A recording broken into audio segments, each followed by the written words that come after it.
going on, bottom line viewers and NFL bettors? It's Mitch here with your NFL best bets for Conference Championship Sunday, the AFC Championship, the Chiefs and the Bengals, the NFC Championship, the Eagles and the 49ers. I'm going to give you my best bets for both games when it comes to the spread and the total of each game this Sunday. That sounds good. Don't forget to spike the like button and subscribe for future NFL best bets and content just like this, including the Super Bowl. I'll have plenty of bets for that game. Let's break down the AFC and NFC championship games, beginning with my picks for the NFC championship. I am taking the underdog, San Francisco 49ers, to go to Philadelphia. Dun, dun, dun, dun, dun, dun, dun, dun, dun. Give me the underdog, Rocky, plus 2.5 in Philadelphia. The 49ers and Brock Purdy will reign supreme. Why? Because I first and foremost believe in Brock Purdy. I believe in the Purdy poise. This kid was pressured 48% of his dropbacks last week versus the Dallas Cowboys pass rush with DeMarcus Lawrence and Micah Parsons.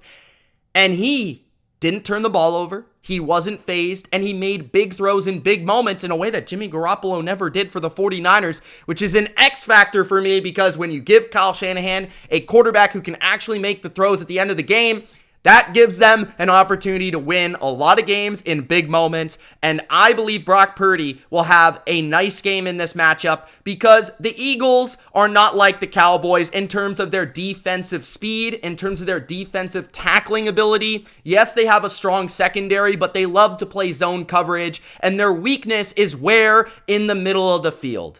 All of these things allow the 49ers to move the football, in my opinion, through the air because I believe the screen game will be involved. Force those Eagles' older cornerbacks and smaller defensive backs to make those tackles and those linebackers to flow sideline to sideline. Not only do they have to deal with that, they have to deal with the run game of Shanahan and the play action. The run game is where we're going to see the Niners manage the game and possess the football and keep Jalen Hurts on the sideline. McCaffrey and Elijah Mitchell and Deebo Samuel, they're going to get a ton of work on the ground because the Eagles are not a very good run defense. They're actually the worst team on short yardage in the NFL. They rank 32nd. That's a great weakness for them. They also rank 21st in run defense DVOA compared to a Dallas team that ranked 5th. So there's massive differences between what Dallas was able to do, having Dan Quinn, familiarity there with Kyle Shanahan. This Gannon guy, he's not going to be able to match up with the wit and the promise of this game plan from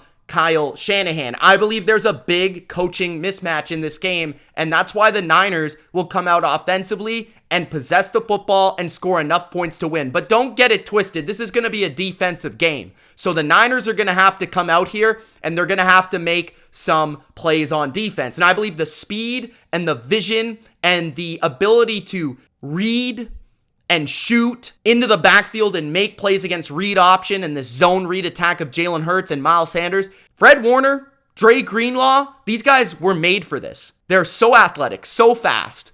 Their ability to get downhill. And then you've got a vicious, aggressive, athletic front four with Eric Armstead and Javon Kinlaw and Nick Bosa. Nick Bosa could take advantage of that left tackle matchup when we get to third down with probably the weakness there of the Philadelphia offensive line. I also like the Niners' great run defense. I believe they're number 1 or number 2 this year. It was them or the Titans. Their ability to stop the run will really help them in this game. And I believe their speed on defense is really why I like that matchup because you have to be able to set the edge. You have to have the physicality inside, but you also have to flow to the football quickly.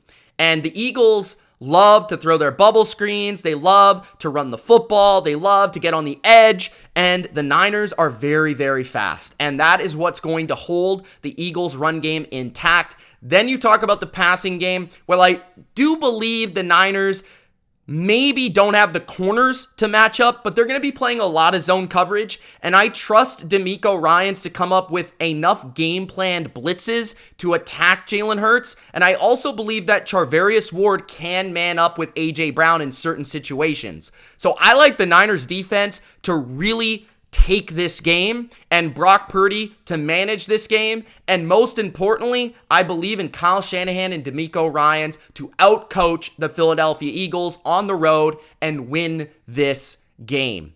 Now, in terms of the total for this game, I kind of alluded to it. I do like the under. There's a lot of talk of, well, these defenses may be a bit overrated because they played the Cowboys and the Giants, and Cowboys were overrated and the Giants stink and all this stuff. This is going to be a line of scrimmage game. And when two teams are so evenly, really battle tested at the offensive defensive line level, I believe that leads to defensive football. I believe that leads to less points. I believe both teams will understand, and I believe both teams are so balanced that it's going to lead to less points. I see like a low 20s for both teams. I could see like a 24-20, 24-21, 23-20, some type of deal like that, 21-20. I think both teams will just get into the 20s. And I do believe that team will be the Niners. I do believe they'll win. I do like them plus the 2.5. I would lay, some money on the money line, but I would also look towards the under 46.5. I just don't see either of these teams scoring 27 to 30 points. I would be genuinely surprised by that, despite them having a lot of offensive talent. I just think this is a classic NFC low-scoring championship game. I just do. In the AFC Championship, I feel a little bit differently. I like the Cincinnati Bengals. Again, the road team traveling to Kansas City and winning this game. And it all begins with how they've matched up in the past. The Cincinnati Bengals are 3-0 over the last 2 seasons against this very similar Chiefs team, organization, franchise, Patrick Mahomes versus Joe Burrow. Everyone's hearing the narratives, but it's true for a reason. The Bengals match up extremely well with the Chiefs. From an offensive standpoint, the Chiefs do love to blitz, and they love to play man coverage. And when you blitz and you play man coverage against Joe Burrow and these receivers, you're asking for a quick death. I mean, I'm going to be honest with you here. So, Jamar Chase, Tyler Boyd, T. Higgins, they make plays down the field. If the Chiefs try to go into more of a cover 2 look, more to 2 safeties deep, we've seen that Joe Burrow is patient enough and quick enough with his decisions and his processing to get the ball out and to find his matchup and to win that way. That's probably how the Chiefs are going to try to play this, with a mix of some blitzing here and then. But the balance and the ability and the individual talents of these Bengals playmakers is just so great. The Bengals ran the ball well last time. They didn't even have Joe Mixon. P. Ryan had over 100 yards. I think they'll stay balanced, run the football like we saw against Buffalo. I think Burrow will have time to make shots down the field. They have one-on-one matchups in this game that they like down the field. I think they'll be able to throw underneath the guys like Hayden Hurst and Tyler Boyd, Jamar Chase after the catch. I just think it's going to be a real tough challenge for Spagnuolo's unit defensively. As long as they can block Chris Jones, this offense will score 24 to 30 points, in my opinion. On the other side of the football, we've got Big Game Lou, who's given Patrick Mahomes and Andy Reid a lot of fits over the last few matchups. And his ability to be game plan specific, come up with a couple wrinkles every time he plays you, have the 3-man rush every once in a while, blitz every once in a while, play zone, play man, do whatever he has to do with this type of defense to match up to you. That's why I love him. That's why I love these type of defensive coaches in these games, because he's versatile. He's hybrid. He's willing to be different. He's not just going to do what he does. And that's why the Bengals match up so well on that side of the ball. I don't think the Chiefs are going to run the ball all that effectively against this front with DJ Reader and company.